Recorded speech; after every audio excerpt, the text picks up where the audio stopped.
Today is Wednesday, which means it's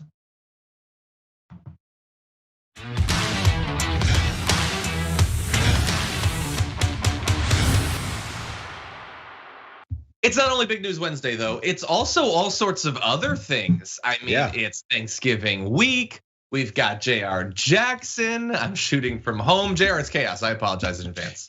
You know what? I wish you'd have told me about this so that I could have prepared myself better. I mean, we're shooting from home now. When does this start? What's the matter with you? It is kind of crazy. I don't know what people are gonna make of it. But what we do have is news.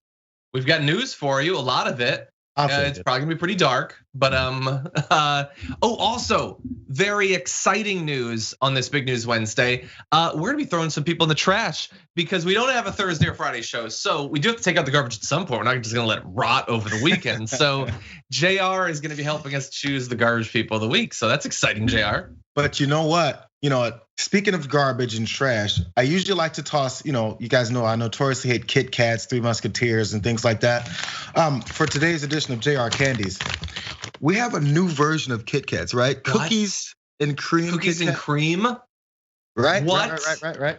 But the problem is, it also still sucks. Well, it sounds worse, honestly. I don't think I would want that. Remember the white chocolate one they tried to trick people with? The regular one sucks already. Kit Kat knows they suck, so they're trying new things. There's nothing wrong with Kit Kat. You're a weirdo. Actually, it's not Kit Kat's fault. It's the cookie wafer fault because a wafer cookie sucks. Let's just keep it real. It ruins everything. Oh my God, there's so many bad food takes happening all in one week. But anyway, I don't have a problem with them. The problem I do have is that we, in the lead up to Halloween at TYT, got these massive bowls of candy. And I don't know if you know this, for the vast majority of the day, I'm literally the only person in the studio. So that seems like it's a personal attack against me to leave the candy out. And then, okay, we get past Halloween. And now there's just candy again. Huge. I don't even know. It's not even Halloween. What, is this a Thanksgiving thing? No, I saw that. Someone brought that in to sabotage. That was leftover Halloween candy, and I was gonna take it was literally the size of it was a grocery bag size of candy, and I was gonna take it. Targeted. Yeah, I was gonna take it and help you out, but I thought you may have wanted it. Oh, I've eaten plenty of it. Don't worry about that. Anyway, so the garbage will be thrown out. Will it be Kit Kats? Stay tuned to find out. We'll be closing the show for that. I'm gonna gradually acclimate myself to this new setup. It's very weird. I can't see the preview, and I'm just so used to being able to see it. It's like over here. So I'm just gonna be looking to the right all day. So that'll be fun.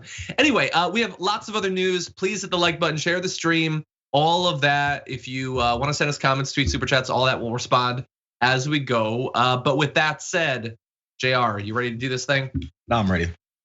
Okay, let's jump into this video. What you're seeing right now is a video released just this week showing guards at the Capitol on January 6th trying to shut these doors. And on the other side, you see just regular tourists doing touristy things like literally stopping a barricade from going down and then taking over this room like madmen, looking like, background extras for a purge film, with their Trump flags and their MAGA flags and their American flags, their weapons, they're getting ready to beat cops. And this is just like, look, this is what, I don't know, the 50th video we've seen coming out of January 6th. The right is not going to change their opinion of January 6th based on this for a couple different reasons. First of all, they approve of what's happening in the video. But more importantly, they will never see it. Because the footage that just shows them overwhelming barricades, breaking through windows, beating cops, talking about killing cops, take his gun, shoot him. Fox just isn't gonna play that. Tucker Carlson isn't gonna undercut his own propaganda by showing you what actually happened. And it's just amazing, like, going on a year from this event that we find out more and more terrible stuff.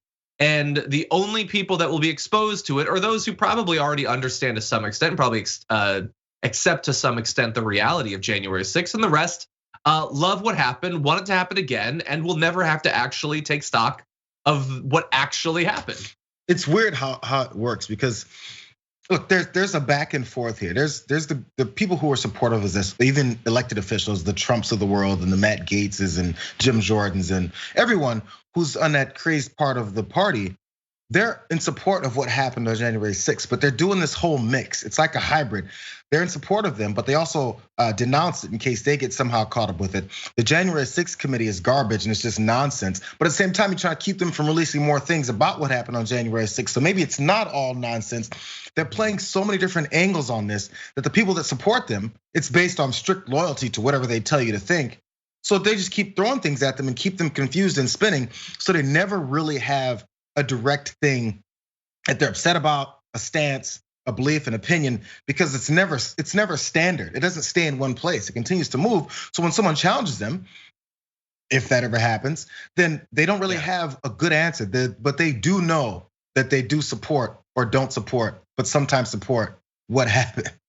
Yeah, it's like wrestling a greased octopus, who's also a massive hypocrite. By the way, don't trust what that octopus says. Yeah, they're just the people that you saw in that footage, which they won't see, were all Antifa as they were doing it. Also, they were just inspired by the FBI or whatever. It was a false flag that Antifa did. And then the second they were arrested and put into a jail, they become patriots again. And you should be incredibly grieved about what's being done to these good patriots who used to be Antifa. Yeah. But anyway, you want a little bit more demonstrate this? Here's a few fun developments over the course of the past week. So we found out that Mark Mazza is a 56-year-old Indiana man charged with carrying a loaded firearm to the US Capitol riot, suggested to investigators that he intended to kill House Speaker Nancy Pelosi during the chaos. So you remember when they were going through the hallways and they were chanting to hang Mike Pence, and then they were telling Nancy Pelosi to come out and play and all that. So he had a gun, even though that's so weird because I keep being told that they weren't armed. And he wanted to kill Nancy Pelosi. And that fact, you'll never hear again. Certainly it's not gonna show up in Tucker Carlson's multi-hour special or anything. There was a guy that wanted to kill the Speaker of the House. So that's cool, Jayar. We have one more update, but what do you think about that? Yeah, well, okay, now we're gonna see what happens with this guy. But you can even admit to crimes, it doesn't matter. You can say it's exactly what I did, and that's what my intentions were, but at the same time, it doesn't matter, because again, who's gonna hear this? Who's gonna hear this? Where is that reported? What outlets is that put on? Who's tweeting about it? Even people who wanna point out how bad this was, I'm not even sure if they're gonna bring this up. It's the first even of I'm hearing about it once we started doing this. So it's become this hiding in plain sight. They know the realities. They absolutely know the realities. It's impossible to miss it because we see the same thing. It's just a matter of whether or not they're willing to protect the actual important part, which is to push this propaganda. Yeah, let me ask the one right winger who's watching this right now. So that footage that you saw, by the way, knowing that there are people in the crowd who are armed and everything. So there were people rioting, breaking into this area. They were trying to remember, private property is the most important thing in the universe, more important than human life. So they're trying to shut him out, and they're breaking in, and they're throwing chairs, and they're throwing things. So presumably, if those guards had started shooting those people, that would be justified, right? I mean, after all, you can't let them break private property. They were coming at them. He could have been hit. One of those guards could have been hit in the head with a chair or something. So presumably, they should have started shooting those people, right?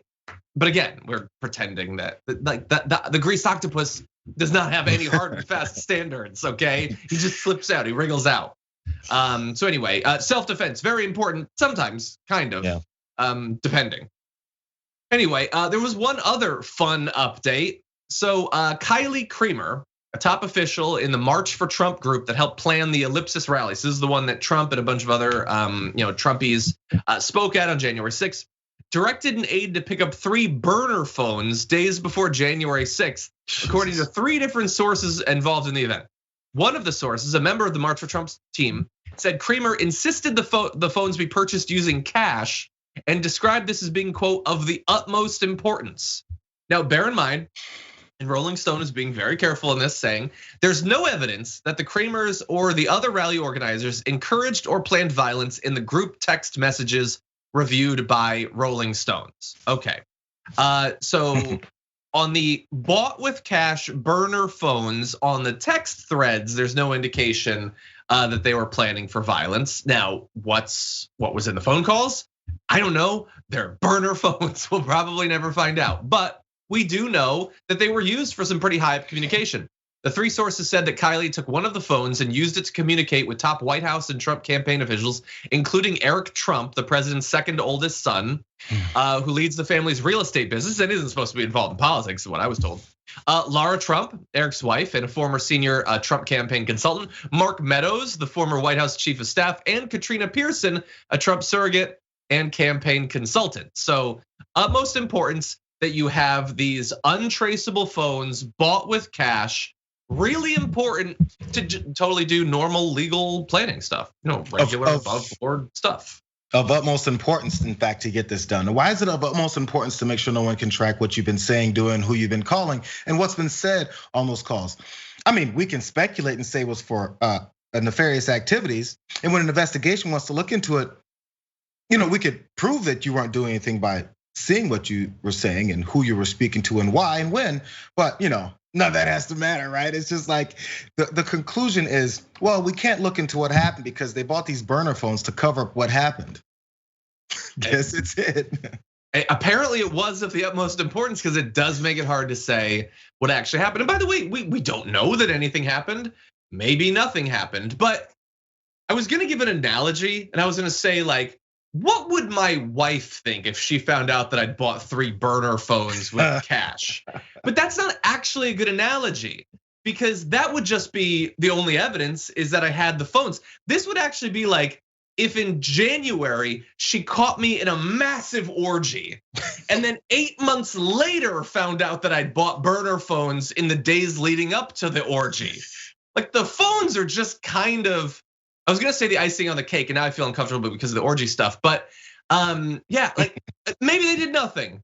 But generally, people don't buy burner phones with cash to do totally awesome, cool stuff.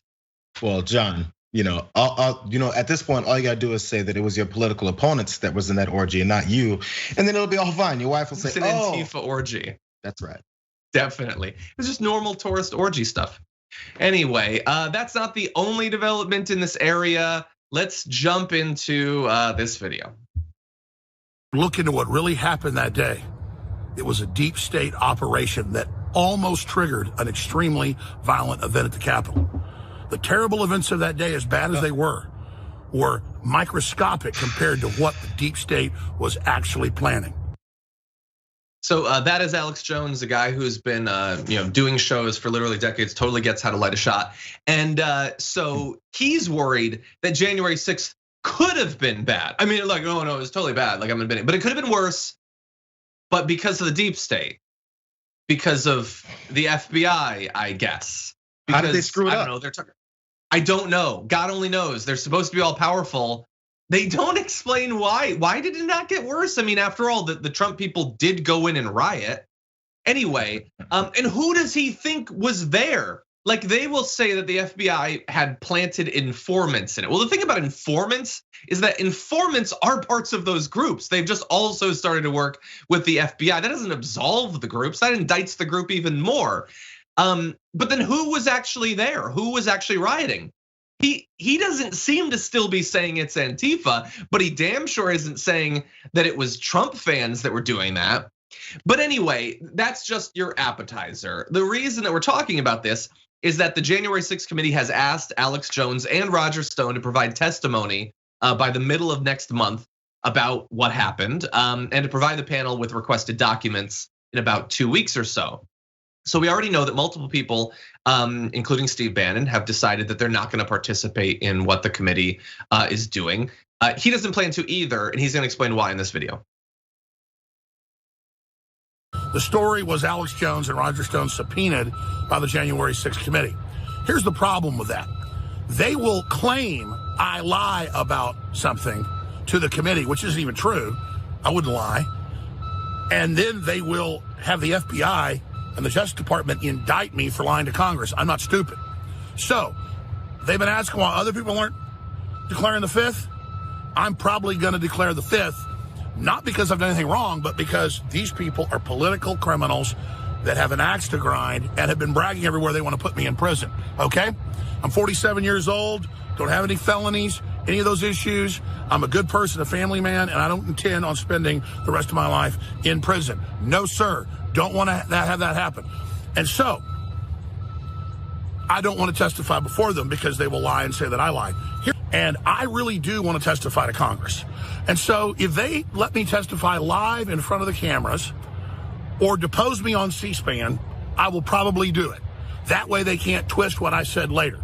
But I've seen what they've done to other people, and there's no way I'm going to go behind closed doors with Schiff and all these other crazy people and Swallowswell, the Chinese agent, and let them sit there and claim that I've done something wrong or claim that I lied to Congress.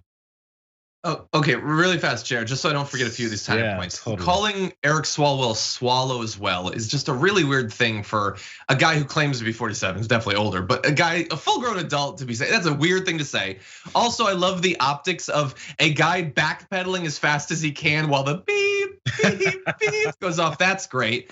And then this guy, like, he can't even sell the acting. He's like, well, maybe if they let me do it live. What are you, the stroking of the beard? How fake can you be? Yes, you'd love to be able to shout out that people should go to your website live on C-SPAN or whatever. Honestly, I don't even care. Let him do it live or whatever. It'll be a farce. They love that stuff.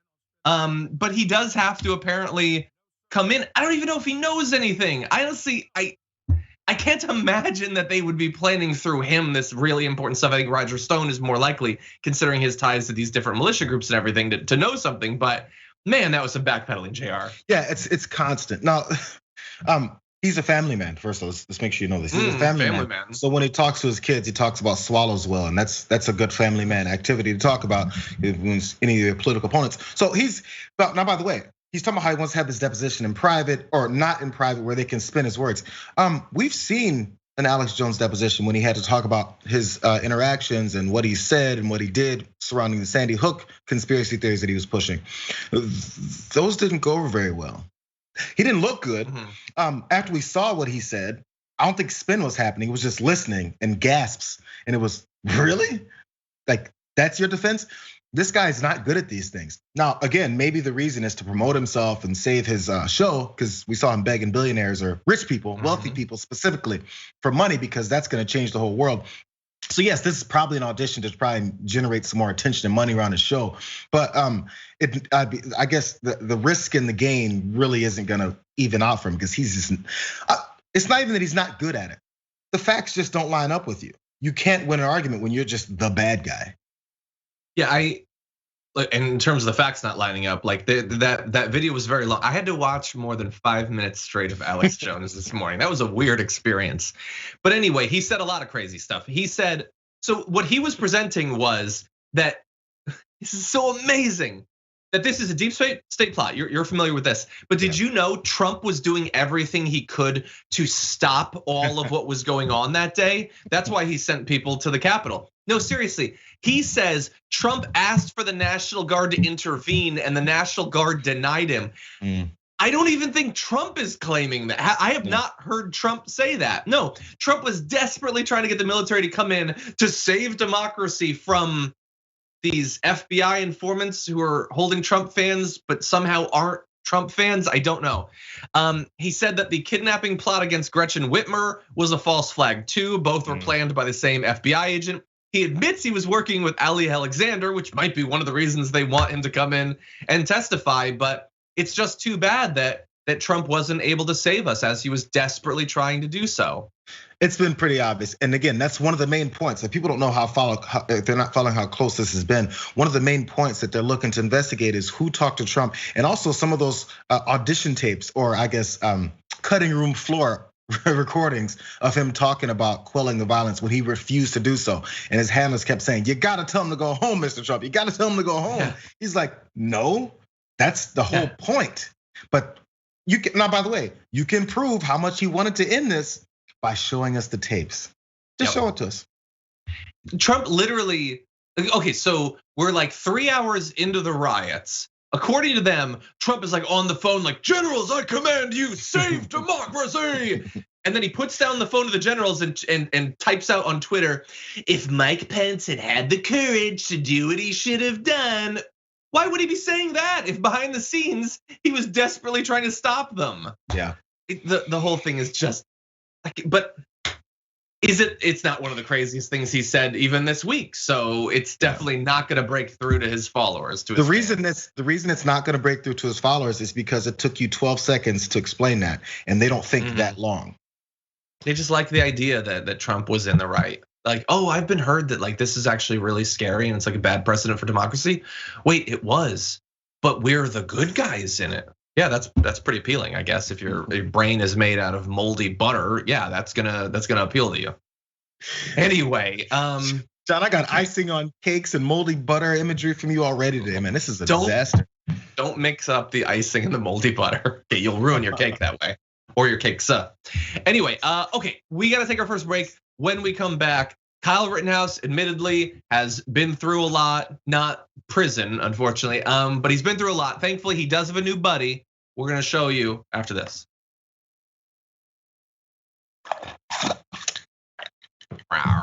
Dragon Thanksgiving. Okay, everybody, thank you for being here. It's so weird to not be able to see the preview of the shot. There's no good spot for me to put it. My Skype is doing this weird thing where I can't zoom in on that window. But anyway, thank you everybody for being here. In addition to our show, let's see, we've got Rashad Ritchie's gonna be coming up with his pre-Thanksgiving episode of Indisputable. Ben Carolla will be joining, very exciting. So definitely stay tuned for that. Out in the audience, we've got RJL518 hitting 11 months as a YouTube member at Tier 1. Diane McKeel as well. Starry-Eyed Dragon hit 11 months at Tier 2, says, hey, Dragon Daddy, I'm 11 months old today. And Jayar is so right, Kit Kats are awful. Thank you for making my day better. No matter how awful the news, you guys make it better. Shout out, hail Satan. Okay. I literally don't understand what about a Kit Kat would offend a person. It's not like you're eating like a nice candy bar and then there's a big nut in it or something. Like every ingredient tastes good and they're combined. You guys are crazy, but yeah, oh well. I was very specific. Sophie says Kit Kat slander, I hate it. Gilbert Wilcox sent in a super chat saying John's moldy butter on OnlyFans. Ew. Tyler Hackner says between Kyle and January 6th, the powers that be reward horrible actions. Well, between that and virtually everyone who's developed a big audience on TV or online in the past 10 years, it's all the worst people. Like, I'm trying to think of an example where that doesn't work. Honestly, like I know it's slightly different, but John Oliver, like having an audience, like gives me so much hope because he doesn't appeal to all of that. He tries to get people to think about serious issues. Everyone else is just hot garbage. I'm sorry, John. I'm stuck on the imagery of your OnlyFans page now. Potentially your banner. I mean, I have the Candies logo that Lena put out, but I'm not sure what yours is gonna look like. Have you? In fact, I don't want to see it. We gotta put that on Shop TYT. Gotta make that happen. By the way, I was pushing for a special TDR T-shirt for Thanksgiving week. It doesn't look like it's gonna be done in time, but hopefully not too much longer. Jason P says, John and Jayar, you guys are so awesome every day, but especially on Big News Wednesdays. Shout out to the folks behind the scenes on TDR and TYT. Thanks for providing honest perspectives on the news. Thank you for that. And thank you to the whole team about to launch into a much deserved Thanksgiving break. Yes. Flower Dragon hit Tier 2 for 12 months. Says, love you, John and Jayar. Hello from Germany. Hope you and all my Dragon fam have an awesome long holiday weekend and eat enough stuffing to satisfy for another year.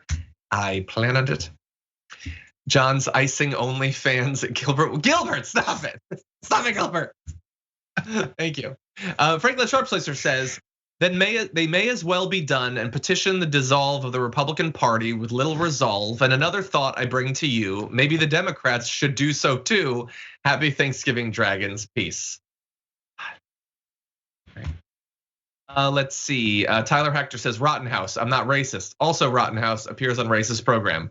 Oh, that was just the first step. We got multiple of those coming up as well. How much time? Even the window that the preview's in keeps changing position. I hate it. Anyway. Start and Park Racing says Alex Jones is a family man. Yeah, in that he's ready to eat his neighbor's family. We know that. And he loves sending crazed psychos to hound families who've lost their kids in mass shootings. So in those respects, yes, he's a family man. Kijan, thank you for 18 months on Twitch. 6 years ago, found Think Tank. That's awesome, great news. Really appreciate that. Well, we got more news coming for you. That'll be here in just a few. Don't go anywhere.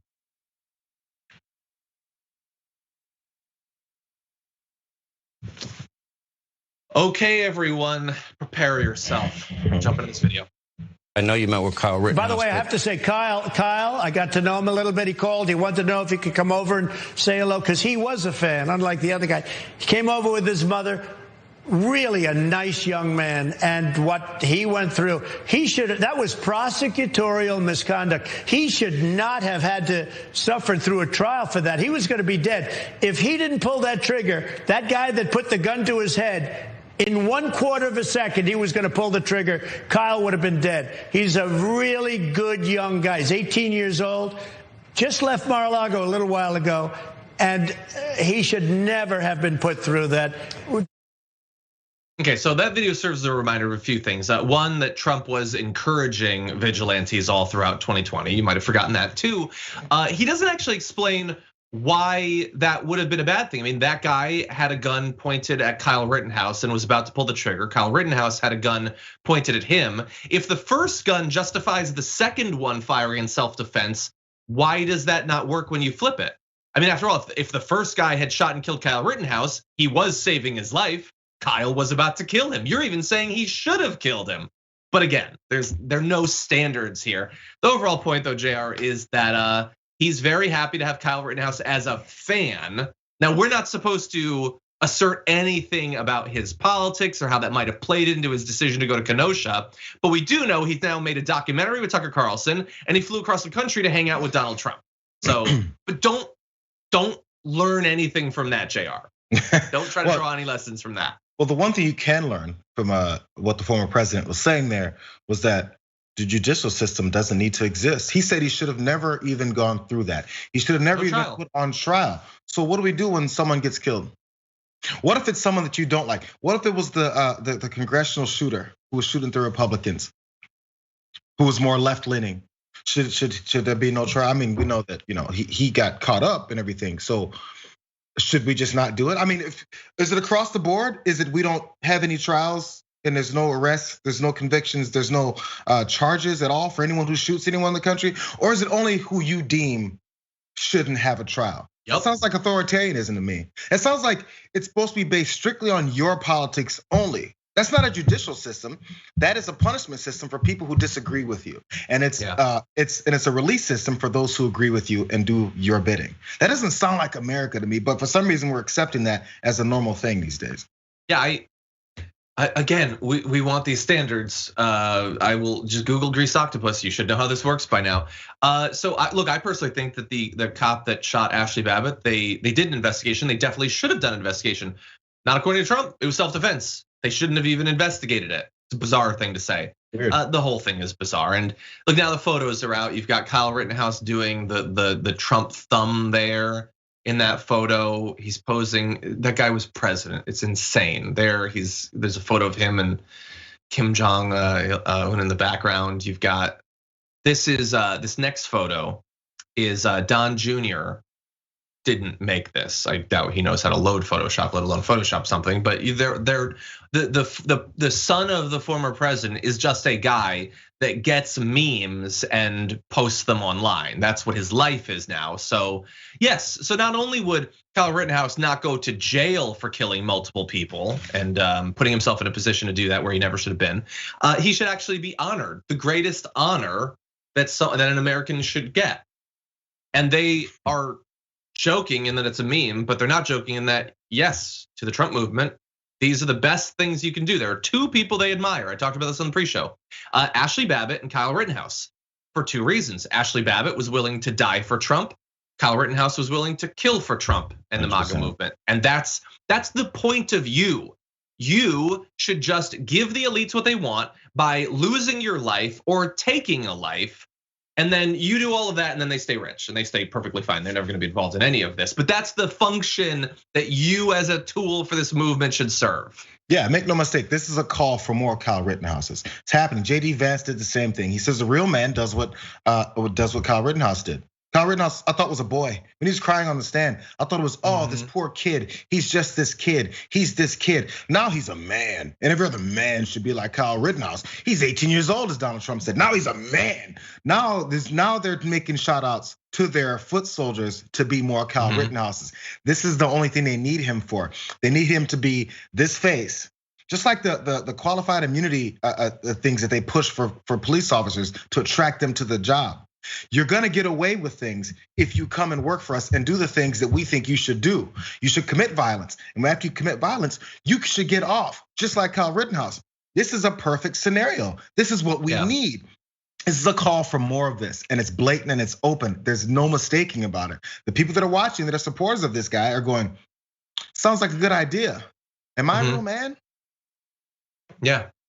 And by the way, like, there are plenty of former mass shooters, school shooters that didn't even expect to live past their crime. They thought it would make them noteworthy. It would make them a national figure. So maybe the next Kyle Rittenhouse does spend a little bit of time in prison, but he's still gonna be a hero, still gonna be a legal martyr at that point, maybe even more so if you end up going to jail. And you'll know that they will give you documentaries. And they will raise millions of dollars for you, and high-profile whack job right-wing lawyers will donate their time to you and probably grift you and steal your money, but they won't learn. So think about the incentives that they've set up. Like you had for years, you had Project Veritas would bring people in to lie about their experiences working for different places or whatever. And eventually the story would fall apart. But long before that, their fans would believe it. And always the person that comes in, Project Veritas does a crowdfunding campaign for them and raises a bunch of money, $50,000, $100,000, even more. So even if you get caught, you made a bunch of money. Now, in this case, you could kill people, and whether you go to jail or not, they will give you a bunch of money. And eventually you'll run as a congressional candidate on the right. Like someone responded to the Don Jr. thing saying definitely should make a run for mayor of Kenosha. It's not even from Kenosha, but again, they don't care about that. They've just created all of these incentives for violence, objective bad things, except from the point of view of a right-wing movement that wants this violence and chaos because it creates fear. And fear makes their followers compliant. They don't ask questions. They don't expect anything. They're just given what they want. The negative emotions. This Guylo 88 who said Kyle should run for mayor of Kenosha. Now, just peel back 2 layers of this. Why should he run for mayor of Kenosha? Again, this is power from the government. I thought we were against government, but you need Kyle Rittenhouse as the mayor of Kenosha. Why? Under what policy? Under which platform? What is it he's gonna do, Guy Low 88? What is it that he's gonna do to make you happy about Kenosha? What's gonna change in Kenosha because Kyle Rittenhouse is the mayor? What does that do? We talk about how this disenfranchisement of voters and elected officials, and we see the redistricting maps all over the country and how they're eliminating people's.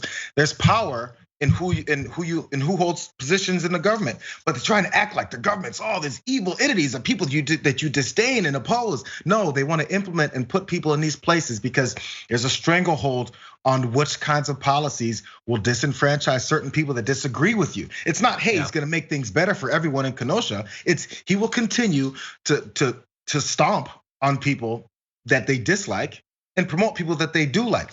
That's not government officials. That's not how representative democracies are supposed to work. But that's where we are now.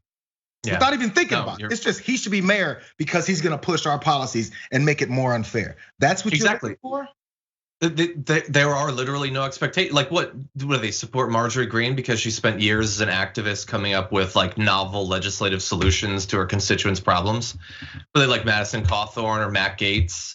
But it's just, you did something that like you trolled, like now you should just be in charge because why? Like that's the thing that they like, and there's no expectations, there's no responsibility or obligation once you get this position of authority. Trump came in and spent 4 years, he built a bit of wall, and he did a lot of messed up things, and they're happy with that. They liked that. They didn't have any higher expectations than that. Why would they have expectations for Kyle Rittenhouse? They would. Like there are probably millions of conservatives that would love to have one of those like sad ape NFTs as mayor because because all of this is a joke now. They've been trained to think of it. It's the political nihilism that AOC has been talking about over the last week or so. That is what we're up against. Yep. What we're also up against is in the next few minutes, apparently there's gonna be a verdict in the McMichael case. We're gonna be waiting to see what happens from that. I don't yet know. So we're gonna push on to our next story and probably take a break. When we come back after that, we'll probably, okay, they're gonna read the verdict. Should we take a break right now so that we can come back and talk about it afterward? Maybe we should do that. Yes, okay, we're gonna take an early break, maybe throw a bit of chaos into our thing. We'll be back after this.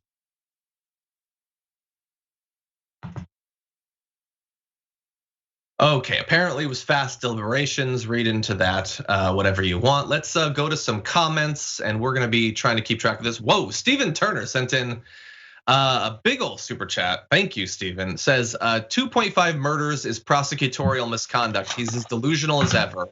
We're deep into Weimar 1936 here. But again, murders from our point of view because we value life. They like the political message that comes out of this.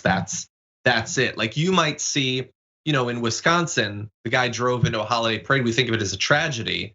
They don't care about that. They don't care about the people that died. They can take away that they think that, oh, scary black guy kill white people. And you see it everywhere. That's all it is. They've crafted this whole thing. That's all it's about, the message. But thank you, Stephen. We do appreciate that. Okay, apparently jury's entering the courtroom. We're gonna keep watching with you live. Days falling down, hit 12 months as a tier 1 member, says a year old already. So PO'd about the Rittenhouse acquittal, 100%. Maybe we'll have a little bit of balance here. Omega Shenron Dragon hit 8 months, says Rittenhouse looks like a parakeet with a twisted neck in that, symbolic of how many neck twisting and snapping the right does or has people do for them. Again, I will just say, wait until you see what he does in the next few years. You remember Zimmerman? The crazy stuff Zimmerman did to keep these people into him. Gabby says, remember when right wingers used to castigate Democrats for worshiping celebrities? Yeah, 100%. No, totally. And you're wrong. You're a cultist if you like Greta Thunberg for spending years trying to rally people to do something about climate change. She should have just shot people. Then she'd be admirable. She should have found a bunch of coal. No, not even the factories. She should have gone to oil plants and just started firing at the plants themselves. That's a message we can get behind. Well, and then she can say she was defending the climate. 100%. It was climate self-defense. That's what it is. Okay, okay. I think I'm getting an indication of what this result is. We're not gonna talk about it until we come back. We're not gonna, okay? If somebody can put into the doc something for me to bring up. Okay, it's coming in. Dina Atkinson said, you all need to wait, okay? Don't have any thoughts or any emotions. Dina Atkinson says, you need to check out Japanese Kit Kats, chocolate oranges to die for. I agree. Although somebody recently said that they found chocolate orange to be a weird flavor combination. I don't get that. James Ray says Kit Kats are bad because you cannot tell the left side from the right. That's kind of funny. They two get mixed up. I like to bite from both ends. That's an alliance of left and right that I can get behind if it results in more crowdsourced funding for my YouTube channel. Anyway, Bio says, went back last night and saw Old School up with John, Ben, and Mark, still laughing. How about your own IP, Defenders of Democracy? Oh yeah. Oh God, that was a good episode at that point. Tyler Hackner says hatred ages you, doesn't look 47. So apparently they're saying Alex Jones does look 47. I don't know what, I'm sure it says it online. That doesn't necessarily mean it's true. By the way, I was complimenting him by saying he was definitely older than that. Because if he's not, I'm not gonna get into the specifics. You fill in the blanks for why it would be better if secretly he was 60. Anyway, Tyler Hackner just sent in a super chat that says Rittenhouse. Okay, thank you, I appreciate that. Okay, we have 30 seconds. Let's see. The Dodo Dragon hit 10 months. Thank you.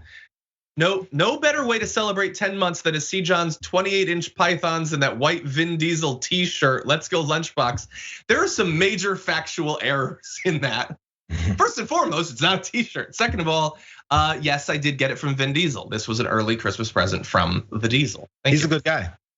He's not a bad guy, actually. Yeah, I don't like him fighting with The Rock. Why can't they just get along? It's Thanksgiving. Come on, come together, guys. Anyway, we'll be returning and doing our best to follow the breaking news after this.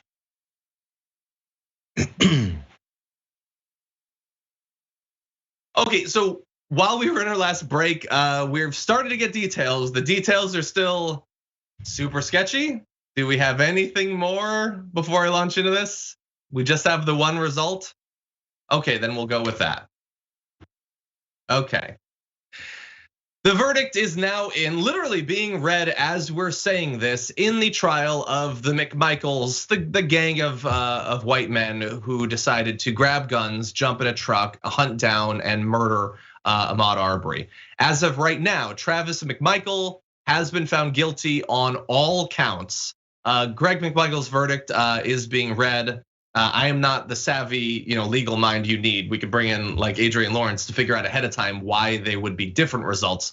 Apparently, he is being found guilty, but not on all counts. Okay, we're gonna be getting more details as we go. But Jayar, it's looking like a fast deliberation and actual guilty verdicts. Yeah, I mean, it happens every once in a while, right? It's a little too open and shut on this one. And which again, you can see this indication, and you can probably see it in many kinds of media responses. As this was going, I like to check in sometimes on conservative outlets, specifically Fox News. And as this was happening, the degree to which they've talked about the details of this trial as they've unfolded versus what they were following on Rittenhouse is astronomically different. I think it's 13 times difference. I mean, okay, it's not a surprise, but it doesn't get any clearer to what the agenda is, who they support and who they're against. Now, they know that this is what was bad. I'm sure they're not gonna come out with, well, I can't be sure of it, but I would assume they wouldn't come out with op-eds and articles about how this was a bad decision. So when it's these types of things that are open and shut, they can't give a social, I guess, assessment of where we are because of events like this. They just kind of ignore it and act like it doesn't happen. That's why anytime something is so obvious and blatant that happens from conservatives that commit this kind of violence, they just kind of don't talk about it so that the next time they can go back to saying it doesn't happen. Tucker Carlson can continue to say there's no such thing as white supremacy in the country because he ignores these instances of it. If he talked about it, he can't go on the next day and then say, yeah, so by the way, people keep talking about white supremacy, you're crazy. Because then people who watch him will go, well, yesterday you just showed it because it's there. You have to ignore it and say it doesn't happen. Yeah, it's like what we've talked about a lot on all of these. And again, like there's distinctions rightfully made on mainstream media, CNN, MSNBC versus like independent progressive media. The distinctions don't make any sense on the right. Whether it's Ben Shapiro or it's Tucker Carlson, they are news shows. But they're news shows that can't ever actually talk about what's going on because there are actual issues in the world. And if you talk about them, as Jayar is saying, well, then people start to learn a little bit and they start to expect you to do something. They can't get into this. That's why they don't cover it. It was indisputable in this case that this is a modern day effectively lynching. They believe that this guy did something wrong. Screw the judicial system. We're just gonna go and we're gonna kill this person. And that looks really bad for them. So they just don't talk about it. They certainly don't talk about the development since then, by the way. And you might be led to believe, well, sure, it's 13 times difference in coverage, but like it's so obvious, maybe that's why you don't have to talk about it. No, they've given us plenty of reasons to talk about it, and we have. When they craft what they think is gonna be a friendlier jury, apparently that didn't work, so good, let's acknowledge that. But that would be a great inroads talking about how juries are manipulated historically in the United States. When the lawyers for the McMichaels regularly came out with these insane racist comments intending to bias the jury against Ahmaud Arbery. You could talk about those things, but you can't talk about those things because then you have to talk about race and racism and bias and prejudice and all of that. And by the way, we're seeing Gregory McMichael guilty on all charges except one count of malice murder. Again, I'm not the legal expert. I do see that Adrian Lawrence tweeted "Take him away in chains," and I like that. I don't mind that, Jayar. It's good legal analysis there. Yeah. So yeah, no, there was, when you saw the Hail Marys happening, we all saw this was going on. There's plenty that could be talked about with this trial. And by the way, there were many what people may see as middle of the road or liberal or progressive outlets that talked about what's going on in the trial with Rittenhouse. So yeah, the coverage does happen that way. Now, if we're talking about the judge or the crying on the stand, all those things were covered, from both sides. It's just a matter of whether or not how people took it. It's covered though. Like the problem is conservative outlets like this can't cover it in any kind of way because then they'll have to defend it because this is who their audience is. This is who their supporters are. So to cover it, you kind of have to show what's happening right in front of us. So you just don't do it. And, it doesn't work out that way from what you would. And people are saying that the specific charges having to do with malice murder is talking about that the beginning of the entire incident was motivated by a desire to murder, which is obviously much more difficult to prove. It's obviously clear that they were willing. You don't grab a shotgun because you're really against violence and everything. William Bryant's verdict is being read right now, guilty but not on all counts. And maybe it'll end up being the same thing about the malice murder, but.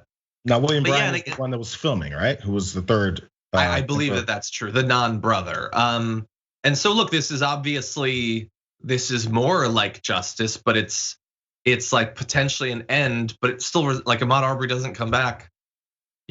Maybe a lesson is sent out there to other wannabe, again, vigilantes. Maybe this will help to counterbalance a bit of the incentives being given to people to take the law into their own hands. But I will remind you, in this case with Rittenhouse, we talked in the pre-show about the woman who ended up getting shot. She was pregnant. Like, if these people did not walk around regularly with guns, none of these people would be dead.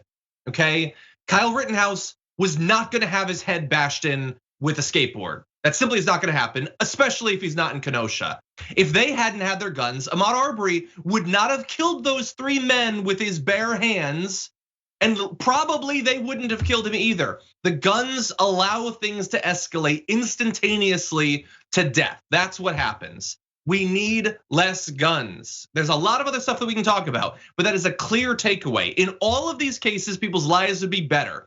Ahmaud Arbery would be alive. They wouldn't be going to jail likely for the rest of their lives. Kyle Rittenhouse would not be facing multiple trials that are going to take up the next 10 years of his life. Oh, and by the way, the people he killed wouldn't be dead either.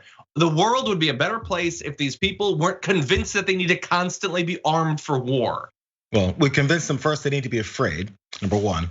Convince them everyone's coming after them. It's part of the fear tactics. Remember the caravans, the drug cartels are coming. Those Muslim terrorists are coming. All these constant things about how you should be afraid of something. And once we get beyond whatever they were afraid of, there's a new thing to be afraid of.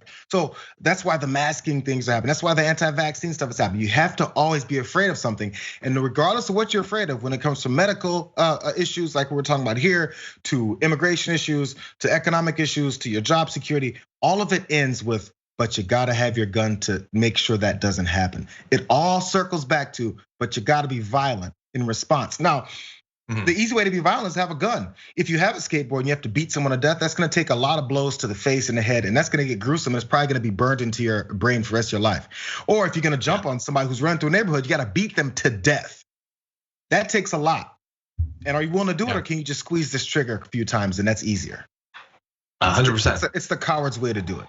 Yeah, look, maybe I'm crazy. I don't think that people regularly beat other people to death with their bare hands during like arguments on the street. I don't think that generally is what happens. I understand there are movies and some people just believe everything they see in movies. That doesn't generally happen. It is very difficult to take a person's life with your bare hands. It is very easy if you put a gun into that hand. But maybe I'm biased. I'm not making money off the sales of guns, I guess. Yeah, and if a jury sees video of you literally beating someone to death, that's pretty gruesome. And they can have a judgment on your mindset. They see you shoot someone, they'll be like, oh, he was just scared and he had this reaction. It's a lot less of an indictment on your character if you're just squeezing the trigger. By the way, I want to read just a little bit more from Adrian. It says, the fact that the jury did not find Gregory McMichael on all counts is a good sign. It shows they applied the facts to the law. You don't want the defendants going to the appellate court saying the jury found all defendants guilty on all counts, indicating that they didn't understand, etc. By not finding guilt on each and every count against all 3 defendants, the jury's decision reflects thought. That's a great point. I hadn't thought about that. And by the way, there still will be appeals for literally years. And by the way, I have no interest in them being executed by the state or whatever. Again, I'm not a greased octopus. I have actual standards that don't just apply to people like me, but to everyone. But anyway, I'm sure we'll find out more. But this is just the immediate reaction from myself and Jayar. Yeah. Any other thoughts, Jayar? No, not from here. It's got like to the limit. There's very little that can be done to make the family feel better. But this is certainly better than what I had been worried was going to happen. Okay, with that, why don't we jump into very different stuff? Why don't we move on to D? How about that for now? Okay, is that okay? I'll give you 1 second. I'm gonna read just a quick comment and then we'll do into that. Arthur Ashbrook says, "Hey John, are you gonna invite Jayar and Brett to be part?" I'm not reading that. I'm gonna say part of your Thanksgiving celebration. How about that? Rather than what you actually wrote. But thank you, Arthur Ashbrook. Sure, if you want to stop by, I'm gonna have some food. Maybe I'll make some pie. I'm cooking, bro. We gotta make it all happen. You're not too far from me. Yeah. Venom Emin says, John, love the background. Please do yourself a favor and get some frames. I'm sure you can get some at a local dollar store. Jayar could probably give you some tips on framing wall out. I don't know if you know, there's like 80 of these pictures. How many? I would bankrupt myself trying to frame these. This is tape. They're just taped to each other, but thank you. This is not supposed to be a really official sort of thing. This is just my nerd shed. Anyway, with that, okay, let's jump. Okay, I apologize, this is super unprofessional, but that light is just gonna keep on flickering unless I do this. There we go, hey. That's actually noticeably darker. I think I've seen Anderson Cooper do the same thing on his show, actually. Yeah, it's weird. Anyway. Also how when you turn off a light, things get darker. I'm not sure if you knew that, John. There's 4 bulbs, I turned off 1, and I have a ring light. Get off my back. It's gonna be as dark as Alex Jones's shot in here soon. Beep, beep. Anyway, okay, with that, let's jump into this. I know it's still a long time until 2024, but look, I can't fight the buzz, and the buzz is rising for a likely candidate in 2024. I saw it on Politico. The Buttigieg presidential buzz has penetrated the White House.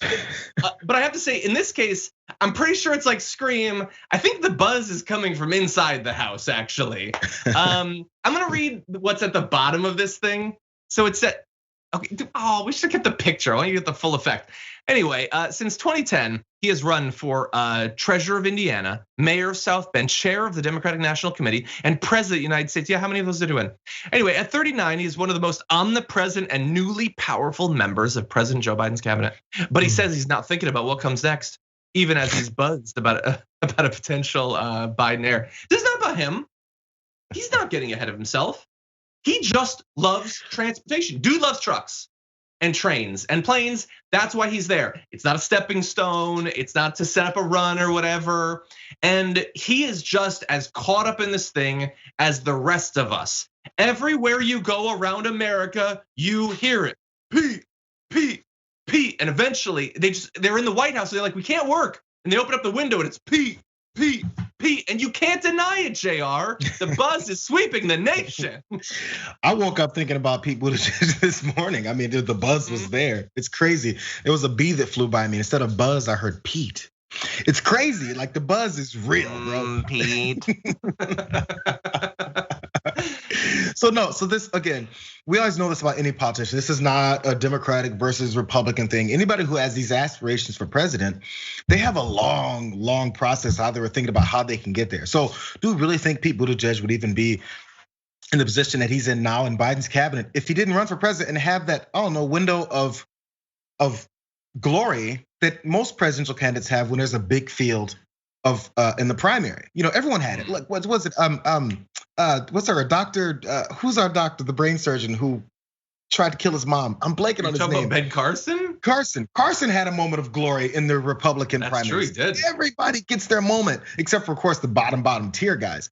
So if he didn't get that moment of glory, do we really think he would hold the position right now? Which again, is supposed to propel him to that next stage. Now we knew there were from the general consensus of the establishment part of the party. It's, oh, this guy's a new rising star. That's why he got this next position. And I'm not necessarily mad at that, but it has to be manufactured hype in order to get people to think about him again. That's what it is. I mean, look, if he want, like, I'm not against him trying to do all of these things. Sure, run for whatever you want. And I get why some centrists, the status quo is great Democrats are like, sure, he's young, you know? I get it. And nothing against him. He can do whatever he wants. And by the way, let me just say, because we were talking about Buttigieg quite a bit during all the paid leave stuff. The people who literally can't talk about him for 5 seconds without making some sort of disgusting homophobic joke can literally go to hell. It has nothing to do with anything. But we can see manufactured hype. Brooke in the chat says it's very Tobias hyping up the Funke name around the office. Like he definitely was trying to put a water thing on and then fell while talking about this Funke guy. This is like Politico has this story about him. That's just his team talking to Politico. That's literally all it is. And he's gonna play into it. So let me read some quotes. I'd say the other thing that I'm really enjoying about this job, although it's very demanding and obviously requiring a lot, is that this is the least I've had to think about campaigns and elections in about a decade. And that's a very good thing, he told Politico on Friday, amidst people in hard hats and bright yellow safety. Is this a campaign hat? You don't have to mention the hard hats. He said he's not contemplating the race to be Biden's successor. He's just thinking about tires and road signs and stuff. That's all. He's rolling up his sleeves. He's rolling up his sleeves, like suspiciously. So that Politico had this article about the buzz. Then in the playbook, it's buzz grows about Buttigieg 2024. Then their daily briefing for the day is about the buzz around Buttigieg. The buzz is you. It's like you making mosquito noises and being like, will someone shut a window?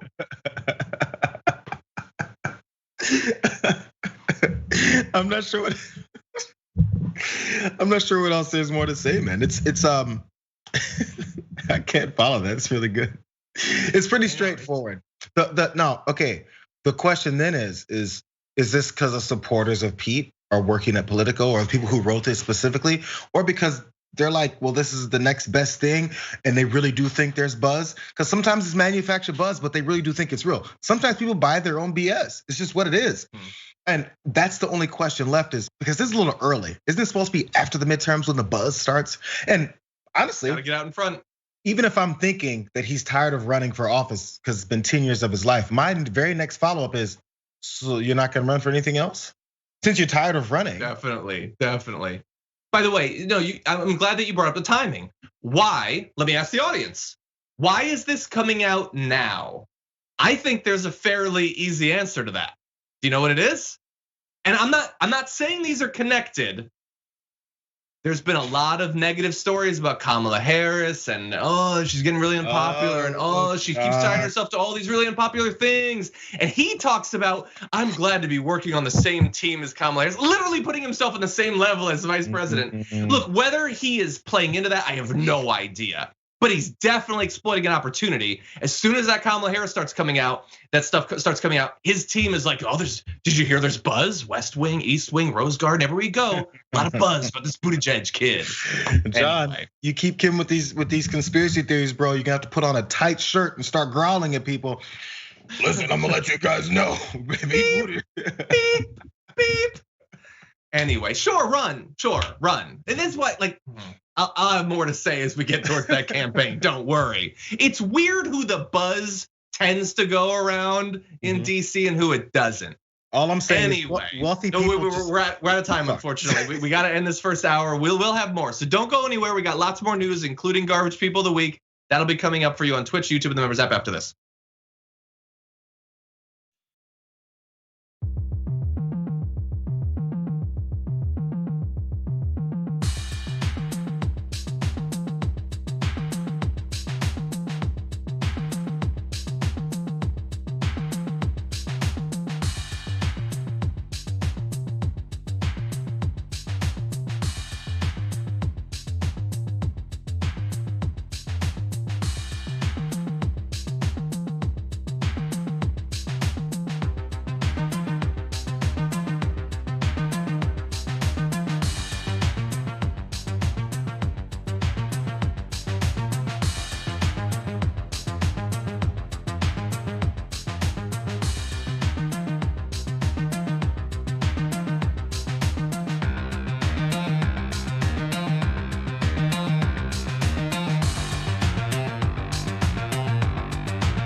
Welcome back to the show, everyone. Our pre-Thanksgiving episode of the show. Before we jump back into the news, and we do have a lot of news, I do want to let you know a few things that are going on. One, we now have a black bomber jacket on Shop TYT. I got one in the mail from our team. I didn't even know that we were gonna have one. I opened it up and I was like, ooh, black bomber. It's very exciting and it's in stock, so you can definitely go check that out.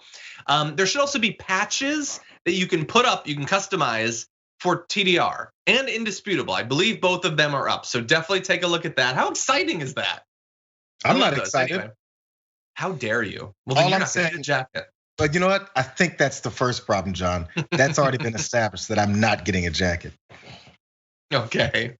Well, I think that's exciting, even if he does not. There's some other exciting stuff happening as well, which is, let's see. Bernie the Kiwi Dragon says in the super chat, the verdict is a vindication that the legal system can deliver justice, but it cannot be taken for granted. Constant vigilance is required. Is today your last show this week? Happy Turkey Day. It is, in fact. So we're gonna be taking Thursday and Friday off, but remember, Friday is going to be Green Friday. We got a special promotion for Shop TYT that actually has to do with both climate change as well as damage reports. So that's very exciting.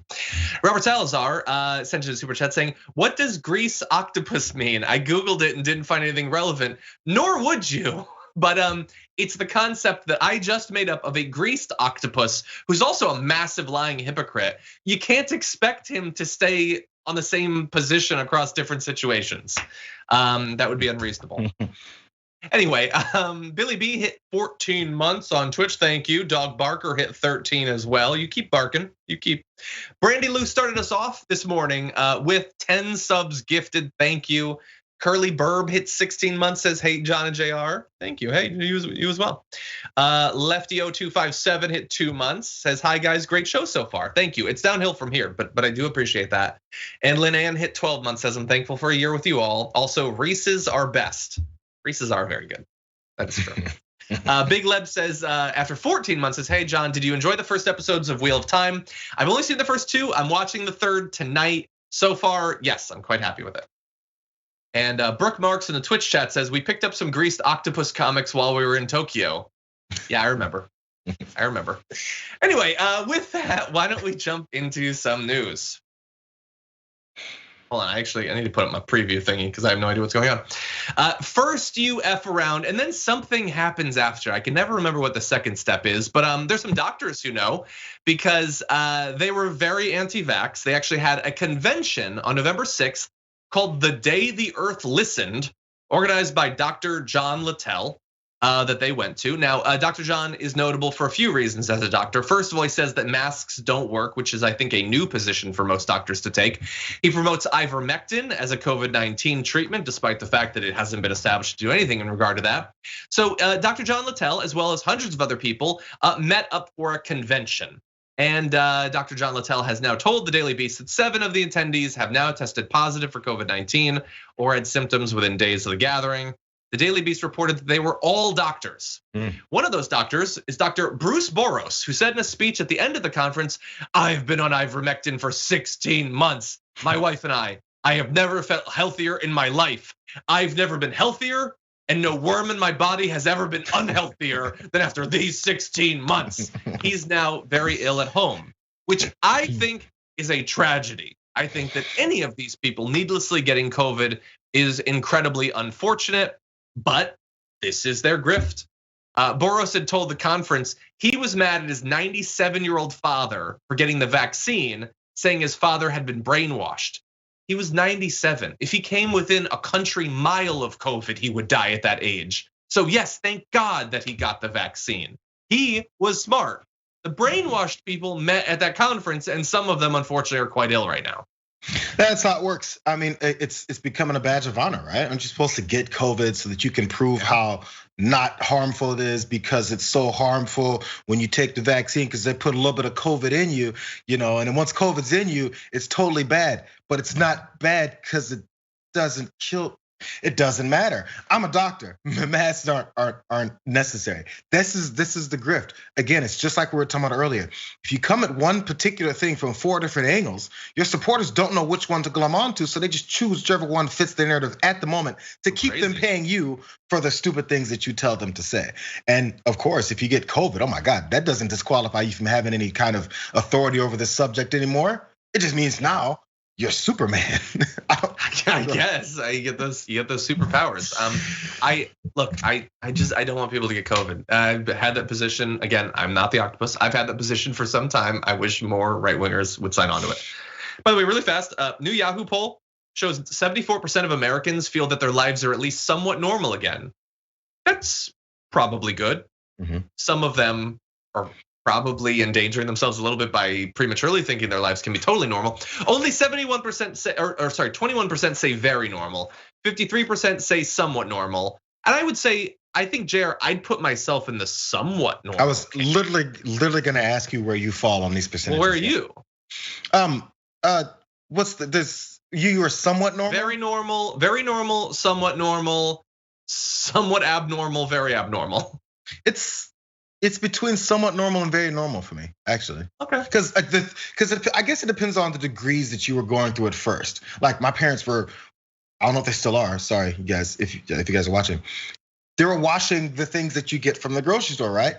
I did that the first month, and I was like, yeah, okay, I think the packages are okay. That, and maybe that was just my laziness, honestly. And then especially once you get we get the information that, hey, that's like not very likely of a source to catch. I was like, okay, no, I can be lazier. Jesus, thank you. So things like that have got more normal. So that's where it falls. I guess it all depends on how severe your precautions were. Totally. Yeah, and that for me would have been a big change, the washing, because I never really washed fruits and vegetables. I just feel like, first of all, I don't eat them, but it just seems like an extra step. It's unnecessary. Let's keep real. The fruits and vegetables still get washed. It's the bags of things that we were cleaning before. I feel like, what are you trying to wash off? Nature? Come on, like that's just the natural world and pesticides. Anyway, okay, with that, let's jump to something very different. Oh yeah. First, I apologize. My producer knows what's going on. Anyway, often with Karens, if there is justice, we don't see it.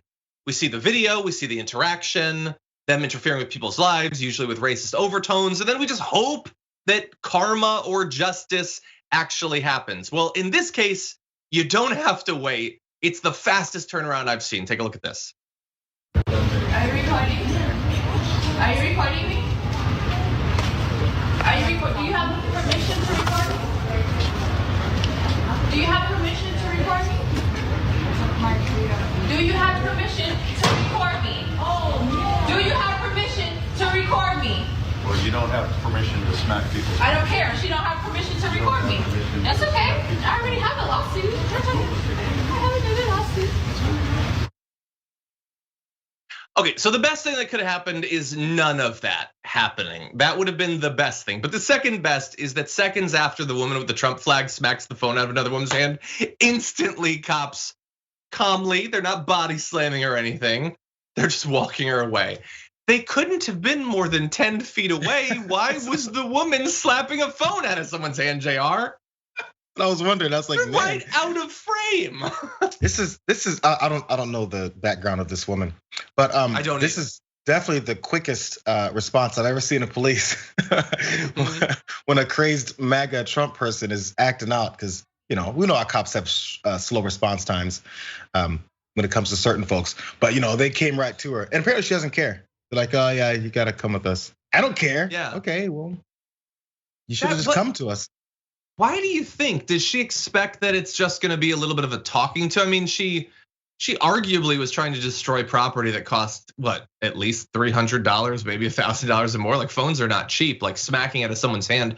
And to be fair, we don't know what happened before that. The woman was filming her, presumably because of the Karen-y nature of the situation. It's also possible that the woman whose phone slapped out had done something, but she was the one that's documenting it. And usually that leans towards that's a person who has been aggrieved in some way.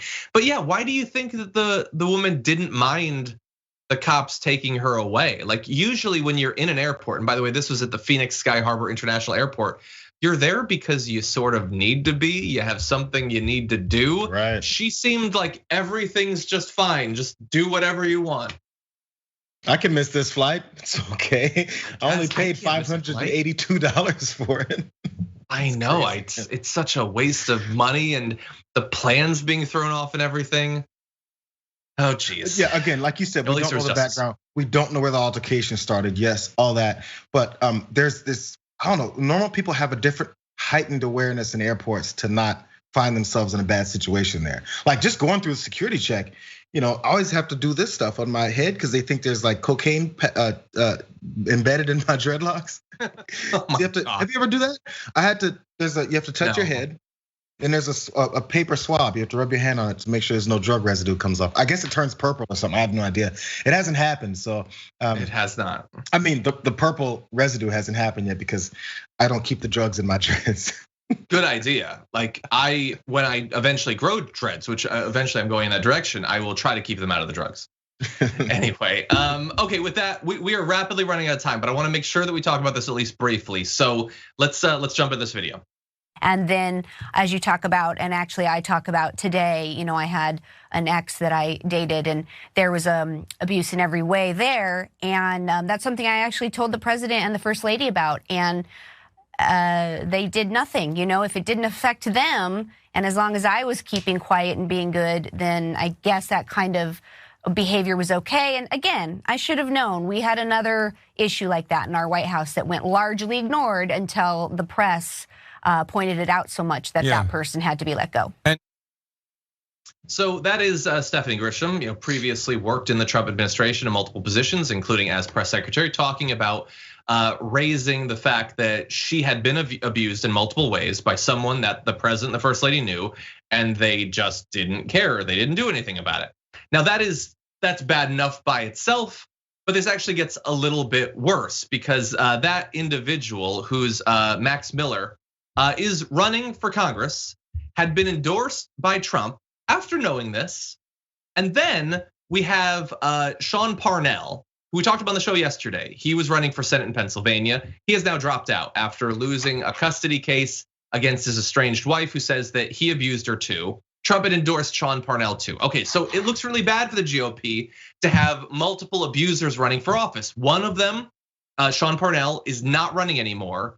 Less than one day after that, what seemingly could be a good news cycle for the GOP, like we are rejecting abusers as candidates. Max Miller has been endorsed again by Donald Trump, saying Max will be running in the 13th district where he will help lead the fight, the path back to a strong GOP majority. He'll be a powerful voice for America first and will fight to rein in the communist Democrats' radical agenda. Max has my complete and total endorsement. That was yesterday.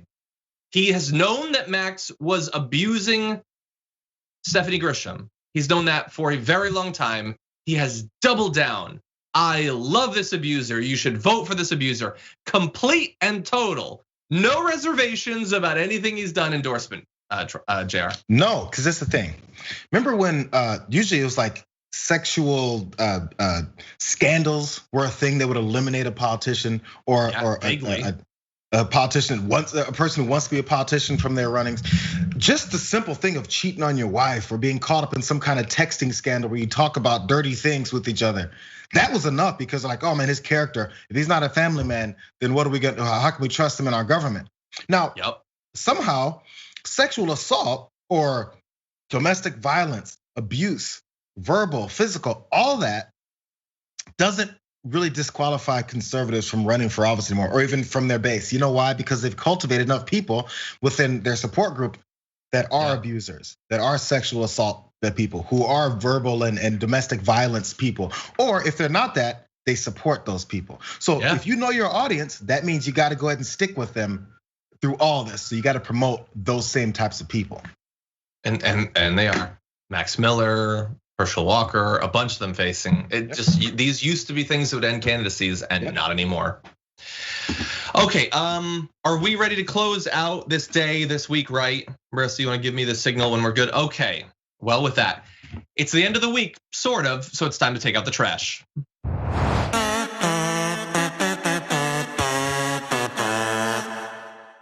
It's the end of our week at least. But anyway, despite the fact that we only had 3 days, we did have a lot of garbage, Jayar. So who is your garbage person of the week? Well, my garbage person is former NFL running back Zach Stacy. He did get a lot of attention. Wasn't even this week, could have been late last week to early this week. It all matches up as this is only a Wednesday. As he was, there was a video that circulated of him viciously abusing the mother of his child, his new baby, over and over again in a living room area of someplace. They're separated, I believe, at this point. So it was just an attack. And outside of the garbage nature of who he is, it really does give an indication about our society and our life. There's a couple of graphics that we had about what has been going on because he's just posted bond last Friday for $10,000 to get out of jail after he's been only $10,000. Yeah, so he's out. There's nothing like, if there's people get kept in prison for years when they're being arrested or charged with something because they can't post a bond or bail. A lot of times those things are things like drug possession. If you abuse a woman, hey, that's great. You know what? You can get out on that because it's just a person, right?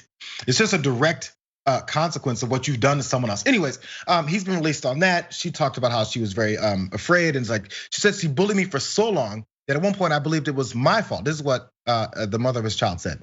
It's disturbing and disgusting to see things people have said online about what did I do? I did nothing. I never did anything to deserve something like this. No one could do anything to deserve something like this. So this is where it becomes bigger for me because there's lots of people online that will support this guy, that will support other people that do things like this.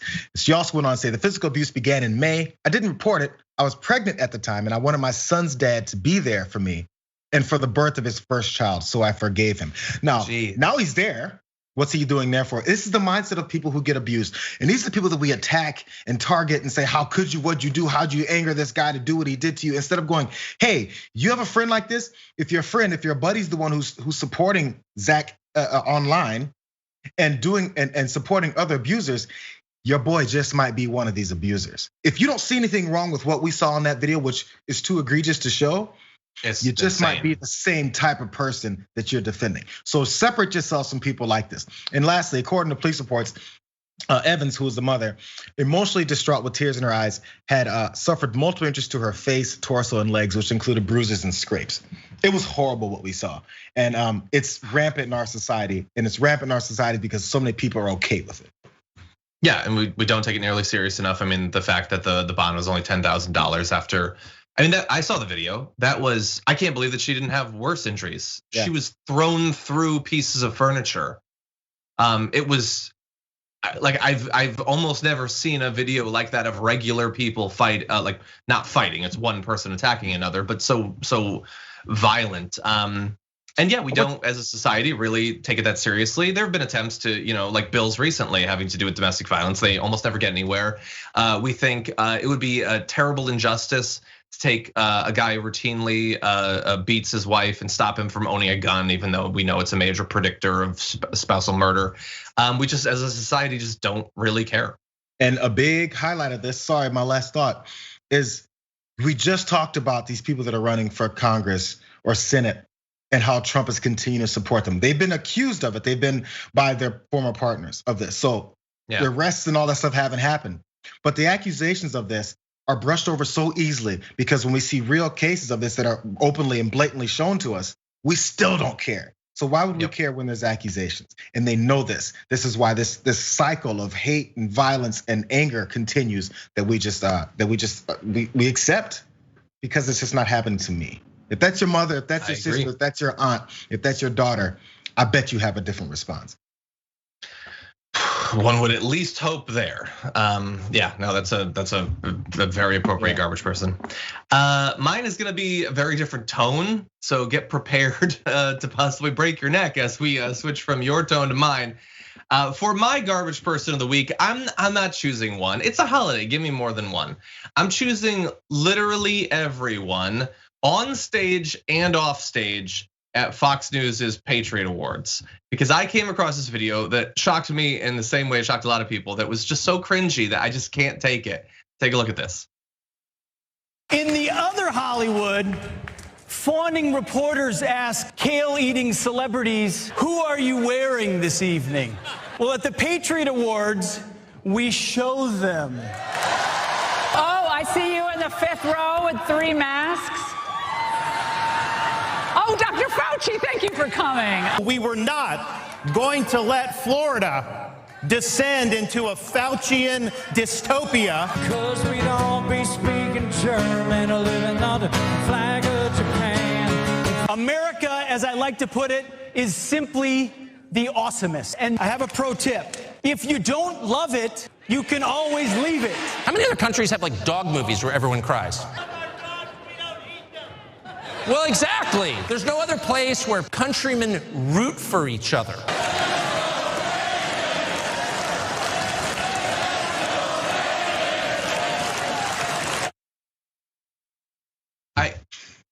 It's not okay. Usually, like, people are garbage, like they're just terrible, like Jayar's garbage for this week. That was just garbage. That's just garbage comedy. That's all that is. They have countless millions of dollars to spend on that event. You could hire 50 comedy writers, and they've got like a flag lining on his jacket and did you know in LA they eat kale? What year is it? Did he have a latte with his kale? Fauci, hey, am I right? Fauci? I'd argue that's better than anything we just heard from them. Oh, they have so much money and no talent whatsoever. Birkenstocks were definitely mentioned in that somewhere. Birkenstocks. So it's a vegetable, kale. I don't like it. I don't like most vegetables. It's just a vegetable. What is your problem? You get mad at lefties for getting triggered by things. You're triggered by greens. That's so weird. Anyway, that's my garbage person of the week. But every week we do poll you on your garbage person of the week. This time, 37,000 of you voted, despite the fact that we didn't even do the full week. So your 5 garbage people of the week, coming in at number 5 with 8% of the vote is Matt Walsh. Sorry, Matt Walsh, you're just not that popular. You got 8% for calling Black Lives Matter a lynch mob. Coming in number 4 with 9% of the vote is Mark Robinson for saying straight people are superior to gay people. That was a rough video. Coming in number 3, Bill Maher with 10% of the vote for attacking the squad for prioritizing climate. Number 2 with 11% of the vote, so you know that the winner was a runaway, is Dennis Prager for comparing unvaccinated people to slaves. But number 1, the runaway winner with 62% of the vote is Tucker Carlson for his hours of content dedicated to Kyle Rittenhouse and encouraging more vigilante violence. Your garbage person of the week. Thank you, everyone who voted. Well, Jayar, that is all that we have for today, and indeed for this week. Thank you for joining us for a holiday edition of Big News Wednesday. Well, no, it was fun times. Hope you guys eat a lot of food tomorrow. Make sure you don't invite any Faucis over to your house. They might wear 5 masks. Oh, did you cook your kale yet? Did you make your kale with your almond milk? Flag, eagle, another eagle. It's a double eagle. Anyway, everybody, I hope that you have a great Thanksgiving. I'm actually going to be doing a little bit more later on today. I'm going to be joining Anna Kasparian for the 2nd hour of the Young Turks, so that should be a lot of fun too. Hope to see you there. Indisputable is up next. You're not going to want to miss it. But until next time, stay safe out there, stay sane out there, and I'll see you soon.